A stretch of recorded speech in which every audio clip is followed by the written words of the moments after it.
Cape ভার্দের বিপক্ষে কষ্টার্জিত জয়ে বিশ্বকাপের রাউন্ড অফ 16-এ পৌঁছে গেছে আর্জেন্টিনা। তবে এটা বলার সুযোগ নেই যে কেপ ভার্দের বিপক্ষে খুব খারাপ ফুটবল খেলেছে লিওনেল মেসির দল। বরং এটাই বলা শ্রেয় হবে যে কেপ ভার্দে প্রত্যাশার চেয়ে বেশি ভালো খেলেছে, টাফ টাইম দিয়েছে মেসির দলকে।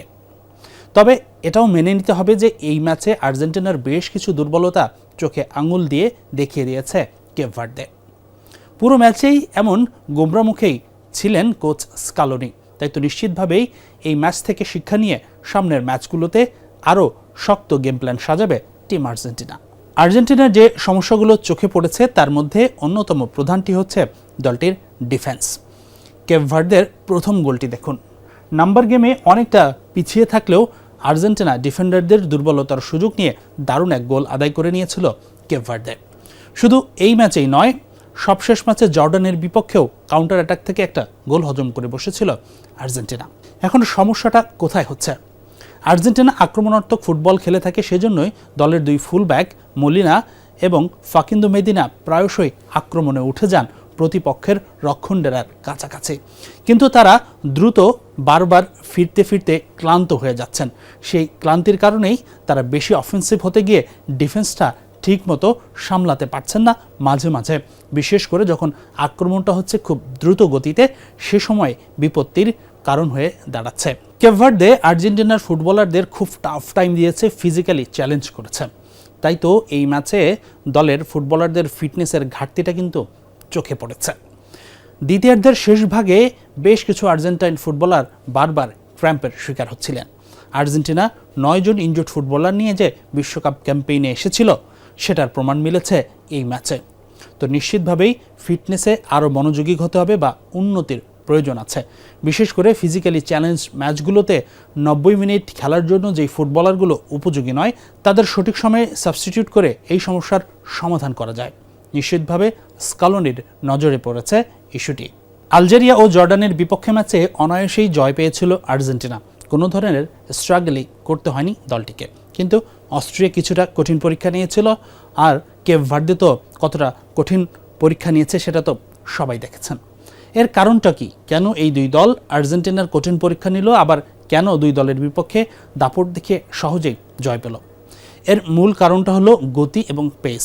যেই দলগুলো বেশি মাত্রায় স্পিডি ফুটবল খেলে থাকে এবং টানা 90 মিনিট হাই ইন্টেন্সিটিতে যারা ফিটনেস লেভেল মেনটেন করে আর্জেন্টিনার সঙ্গে প্রেস করতে পারে, তাদের বিপক্ষে কিছুটা দুর্বলতা কিন্তু চোখে পড়ছে। অস্ট্রিয়া ম্যাচেও যেটা পড়েছে এবং কেপ ভার্দের বিপক্ষে ম্যাচেও সেই সমস্যাটা ধরা পড়ছে। আর্জেন্টিনার খেলার ধরনের একটি প্রধান বৈশিষ্ট্য হলো তারা বল পায়ে রাখতে পছন্দ করে। তারা যখন বল হারিয়ে ফেলে দ্রুত তারা 3-4 সেকেন্ডের মধ্যে হাই ইন্টেন্সিটিতে প্রেস করে বলটা আবারও ছিনিয়ে নিজেদের দখলে নেয়ার চেষ্টা করে থাকে। এটাই আর্জেন্টিনার খেলার বৈশিষ্ট্য, এটাই আর্জেন্টিনার খেলার সৌন্দর্য। কিন্তু যেই দলগুলো তাদের কাছ থেকে বল ছিনিয়ে নিয়ে দীর্ঘ সময় পায়ে বল রাখে, তখনই দেখা দেয় সমস্যা। কেপ ভার্দে যেই সময়গুলোতে 5 থেকে 10 সেকেন্ড বা তার বেশি সময় নিজেদের কাছে বল রেখেছে, সেই সময় আসলে কোন প্ল্যানিংয়ে বলটা ছিনিয়ে নিতে হবে তখন কিছুটা কনফিউজড মনে হচ্ছে আর্জেন্টিনার ফুটবলারদের। এই বিষয়টাতেও কাজ করতে হবে। নিশ্চিতভাবে এই ম্যাচ দেখার পর প্রতিপক্ষ শিবির যেমন নিজেদের দখলে বেশি সময় ধরে বল রাখতে চাইবে, ঠিক তেমনিভাবে স্কালোনিও এই সমস্যা থেকে বের হয়ে আসার পথ খুঁজবে। আর্জেন্টিনা দলের সেইভাবে কোনো সিডিএম বা সেন্ট্রাল ডিফেন্সিভ মিডফিল্ডার নেই। ডাবল পিভিট রোলে কখনো এনজো, কখনো ম্যাকালিস্টার, আবার কখনো ম্যাকালিস্টার আর ডিপল মিলে মাঝ মাঠের দায়িত্বটা সামলান।